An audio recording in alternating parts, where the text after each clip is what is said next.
বাংলাদেশ জামাত ইসলামীর আমির ডক্টর শফিকুর রহমানের x account হ্যাকের ঘটনায় বঙ্গভবনের এক কর্মকর্তাকে আটক করেছে ঢাকা মহানগর গোয়েন্দা পুলিশ। আইডিটা আসলে হ্যাক হওয়ার যে দাবিটা আপনারা করছেন সেটি সত্য না।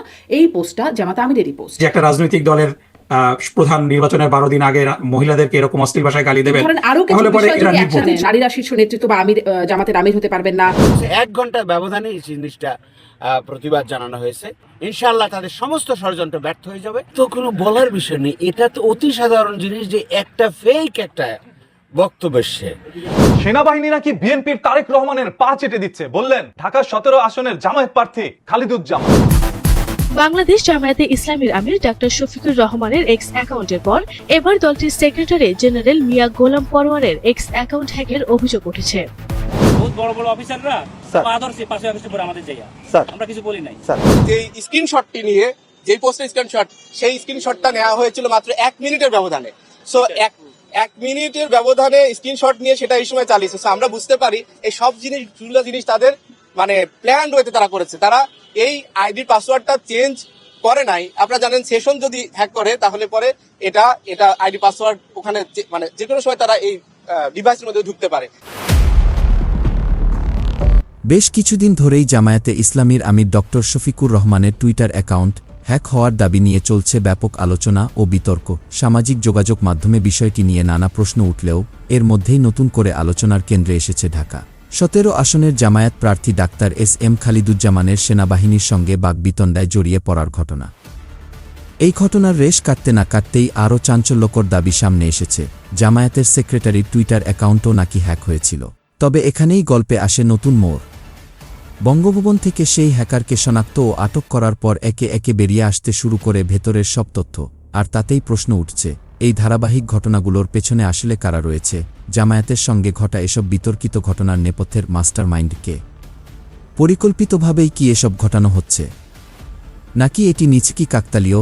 সব প্রশ্নের উত্তর জানতে এবং বিস্তারিত বিশ্লেষণ পেতে ভিডিওটি শেষ পর্যন্ত দেখুন। বাংলাদেশ জামায়াতে ইসলামীর আমির ডক্টর শফিকুর রহমানের এক্স অ্যাকাউন্টের পর এবার দলটির সেক্রেটারি জেনারেল মিয়া গোলাম পরোয়ারের এক্স অ্যাকাউন্ট হ্যাকের অভিযোগ উঠেছে।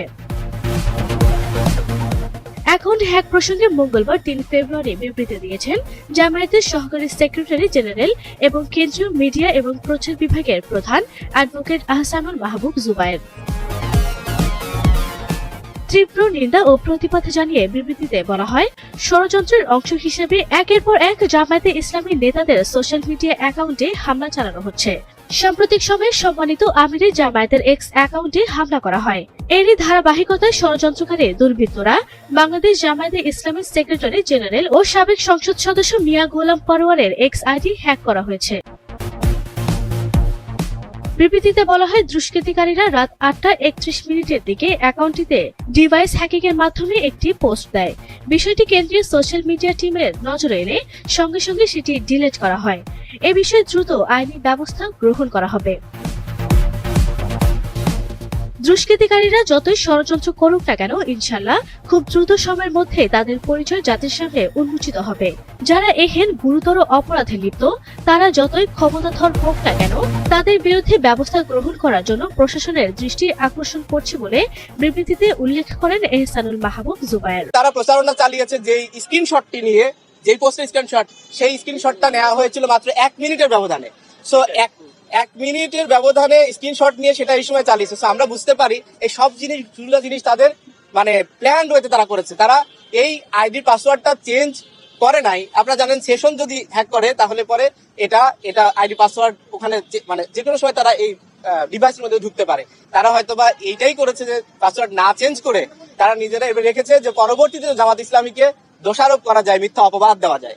আমরা মনে করি সে অপবাদ দেওয়ার জন্যই তারা এটা করেছে। আপনারা জানেন বাংলাদেশ জামাত ইসলামীর সম্মানিত আমির ডাক্তার শফিকুর রহমানের যে ভেরিফাইড টুইটার আইডি তথা এক্স হ্যান্ডেলটি রয়েছে, সেটা গত 31 জানুয়ারি বিকেল 4টার পর হ্যাকারদের কবলে পড়ে এবং তারা সেখানে 4:37 একটি অনাকাঙ্ক্ষিত একটি পোস্ট সেখানে পোস্ট করে এবং সেটা কেন্দ্রীয় আইটি টিম সেটা কিছুক্ষণের মধ্যেই 4:55 সেটা বুঝতে পারার পরে খোঁজখবর নিয়ে আমরা যারা এই আইডি পরিচালনা করার সাথে যুক্ত তাদের সাথে খোঁজখবর নিয়ে আমরা জানতে পারি, বুঝতে পারি যে আইডিটি হ্যাকারদের কবলে পড়েছে এবং হ্যাকাররা এই পোস্টটি করেছে।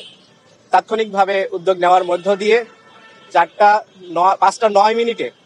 9 মিনিটে এই আইডির পাসওয়ার্ড চেঞ্জ করার মধ্য দিয়ে তার পূর্ণ নিয়ন্ত্রণ আবার আমরা ফেরত পেতে সক্ষম হই। এরপরে 5টা 22 মিনিটে সে বিষয়ে একটি জরুরি ঘোষণা সেখানে প্রকাশ করা হয় যে এই আইডিটি হ্যাক হয়েছিল, সে বিষয়ে সেখানে প্রকাশ করা হয়। তো এরপরে আপনারা জানেন যে তারপরের সেই রাতেই, সেই পরপর যে রাত, সেই রাতে 3:30টার দিকে আমরা থানাতে জিডি করি এবং পরের দিন সকালে সংবাদ সম্মেলনে সাংবাদিকদের মাধ্যমে জাতির কাছে সে বিষয়টা তুলে ধরা হয়। আমরা সারা রাত ধরে যেই পর্যালোচনা করেছি, আমরা যে দেখার চেষ্টা করেছি কোত্থেকে কিভাবে এই হ্যাকিংটা হলো, সে বিষয়গুলো আমরা পরের দিন সকালে সাংবাদিকদের মাধ্যমে জাতির কাছে পেশ করি, বিস্তারিত আমরা সে প্রেজেন্টেশন দিয়েছিলাম। সেখানে একটা বিষয় আপনারা খেয়াল করেছেন যে যেই মেইলের থেকে, যে মেইল অ্যাড্রেস থেকে আমাদের জামাত ইসলামের কেন্দ্রীয় অফিসিয়াল মেইল যেটা রয়েছে, সেই মেইল এবং ঢাকা মহানগরী উত্তরের যে মেইল, ঢাকা মহানগরী দক্ষিণের যে মেইল, এরকম করে আরো বেশ কিছু মেইলে সেখানে যে ফিশিং যে ম্যালওয়্যারটি এসেছিল এবং তার মাধ্যমেই ডিভাইসের কন্ট্রোল তারা নিতে পেরেছে এবং ডিভাইসের কন্ট্রোল নেওয়ার মধ্যে যে সেশন চুরি করে সেখান থেকে আসলে এই আইডিটি মধ্য দিয়ে তারা তাদের কথাটি প্রকাশ করেছিল। সেনাবাহিনী নাকি বিএনপির তারেক রহমানের পা চেটে দিচ্ছে, বললেন ঢাকা 17 আসনের জামায়াত প্রার্থী খালিদুজ্জামান।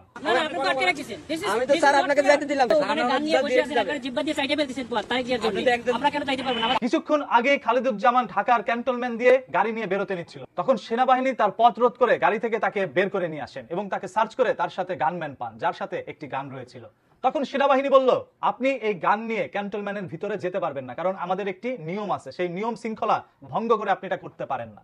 তখন এক পর্যায়ে ঢাকা 17 আসনের জামায়াত প্রার্থী খালিদুজ্জামান সেনাবাহিনীর সাথে তর্কে জড়িয়ে যান এবং বলেন, আপনারা পরিকল্পিতভাবে এই দেশটাকে ধ্বংস করে দিচ্ছেন, সেনাবাহিনীর নাম ক্ষুণ্ণ করছেন।